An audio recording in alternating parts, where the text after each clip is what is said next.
Nggih to, Pak. Nggih, mboten namung tenggene wayangan, reokan yo kuwi. Gajah-gajahan nggih niku. Masa? Nggih, Ponorogo ki budayane niku yen gending aja ngantek nglalekne gubuk asmara. Penting ngoten nggih. Penting. Panggen kula luwih penting dhuwit timbang niku. Jenengan to? Nggih. Odo. Lah, tukung-tukung Mbak Lisa dan Brigita. Ini adalah sepasang merpati prasasat kaya kembar. Ayo nggih. Dedeke padha ngejimi rutin. Ayo. Iki wis gede. Nggih. Ayo Mas, tukung-tukung. Yo.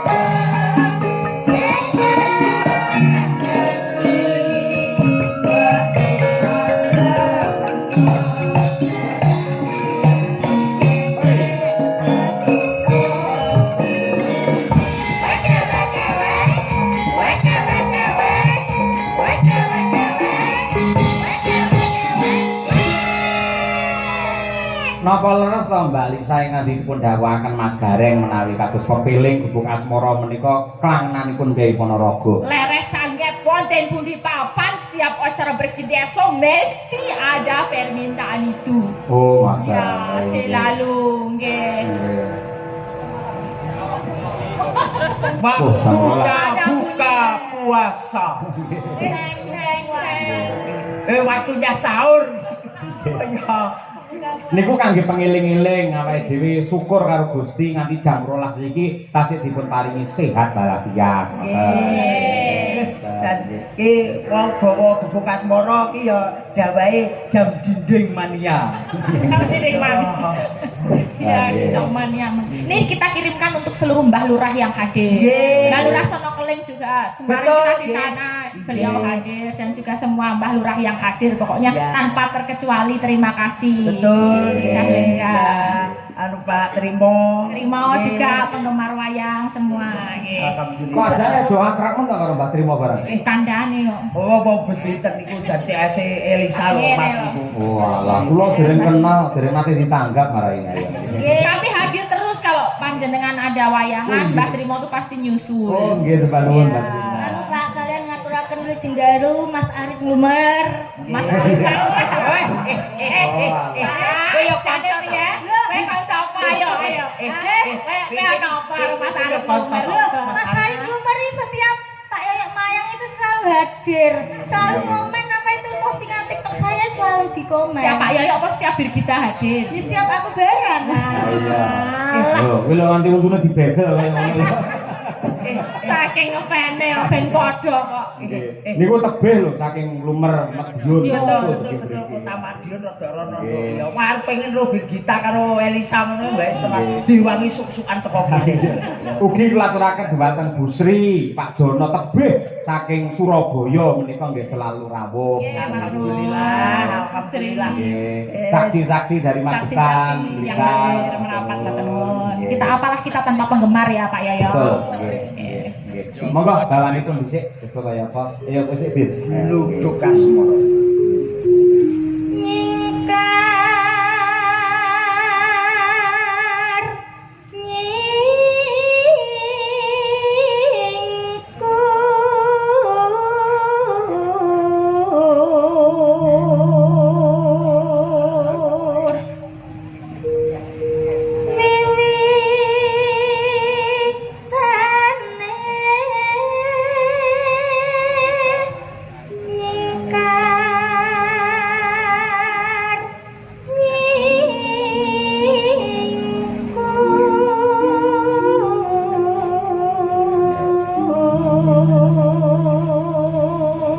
Masne niku Mas Gareng. Nggih kula Mbak Lisa karo Mbak Birgita iki kaya kakang Abdi. Nggih tenan kok ya. Lah Jan coba lek cara wong Jawa ki glathrik tunggal sak bawa. Oh iya ta. Nggih glathrik tunggal sak bawa. Gila apa wi glatek ninggal apa?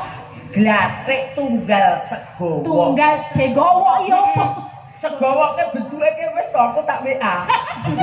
Ya kok dadak Jelas loh, keterangannya kudu jelas loh. yo jelas. Emang WA-mu wis dilebokke WA aku. WA-mu rada apik. Sing dilebokne wae aku kok. Ya. Tegese nek enek job-job ngono kuwi lho. Lho cantik kabeh ta Mas Gareng? Nggih. Lho, sampe jejeran ora nyedak diri kita. Nggih. Lho, aku ndelok Pak TV, masalah Mbak Lisa kaya Sri Huning, Mbak Birgita kaya Sri Tanjung, wah Gareng kaya Sri Gala. Mas, jenengan mau getok karo Mimik to. Ah, lah. Ya tak cucupe. Ojo. Sri Ojo Gala. nesu ngono kuwi ya. Gaga. Yo, Mbak Lisa. Yo. Lingsem yen kemutan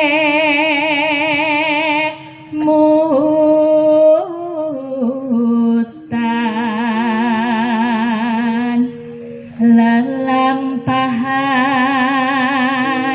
kang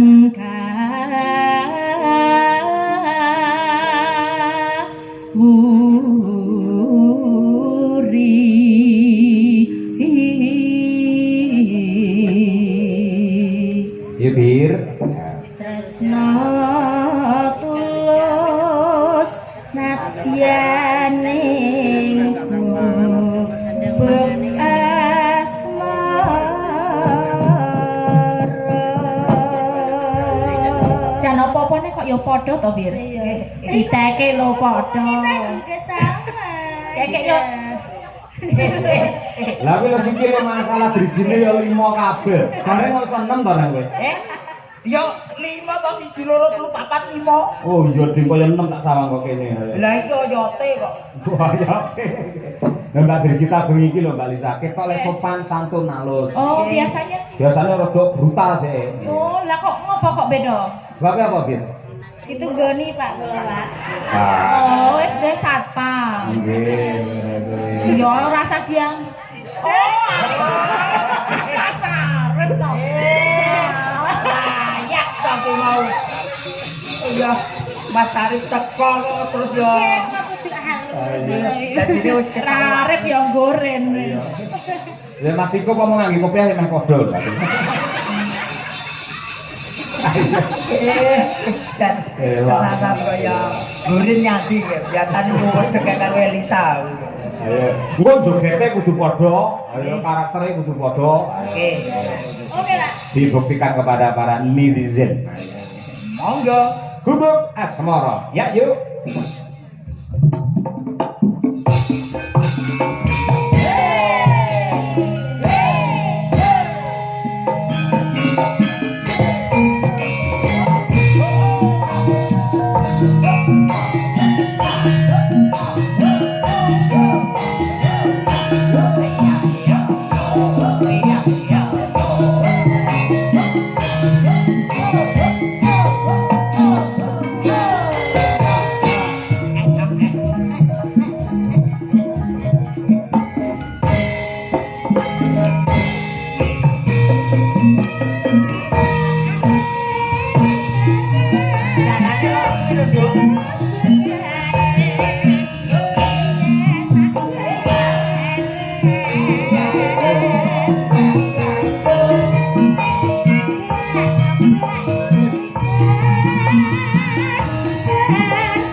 dhewe cakram. Cakram ya, kompake kaya ngono. Tenan Madangkarae lali ditresnani tenanan. Mangke glinding masuk. Gamelan klinting-klinting. Lah yo ki mau lho rapane glinding. Ya, kira-kira dikalungi ya klinting-klinting.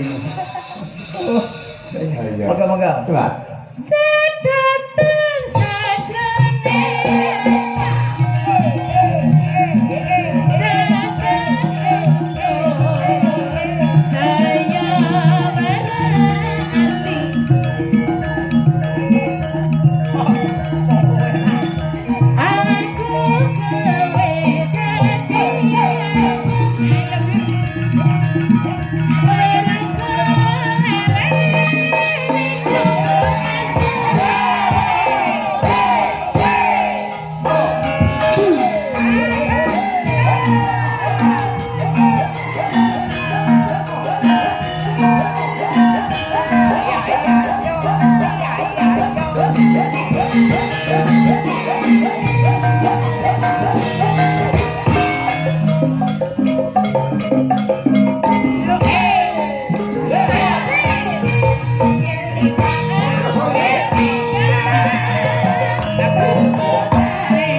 berhati aku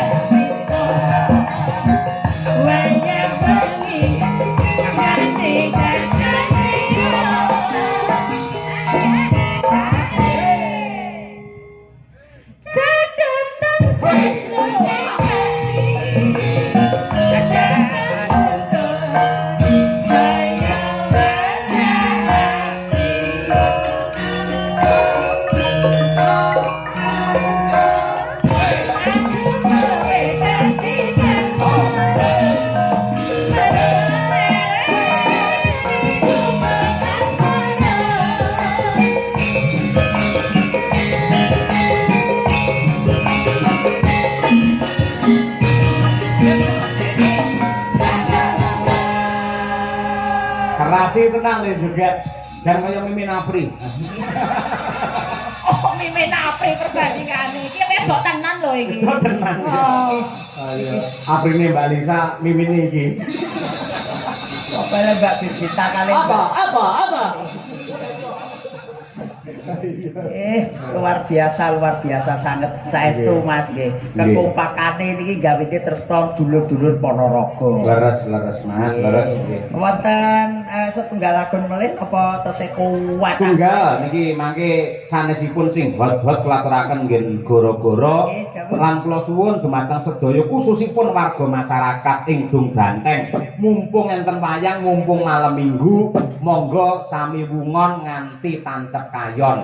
Diniati tirakat nyuwun kalian Gusti yen nonton wayang nganti tutuk lakon muga-muga diparingi tutuk anggenipun momong anak putune soleh lan solehah kabeh. Amin. Yo nong, ayo coba. Mbak Pinong. Mas Ayu Pinong nawang sih. Mbak Pinong.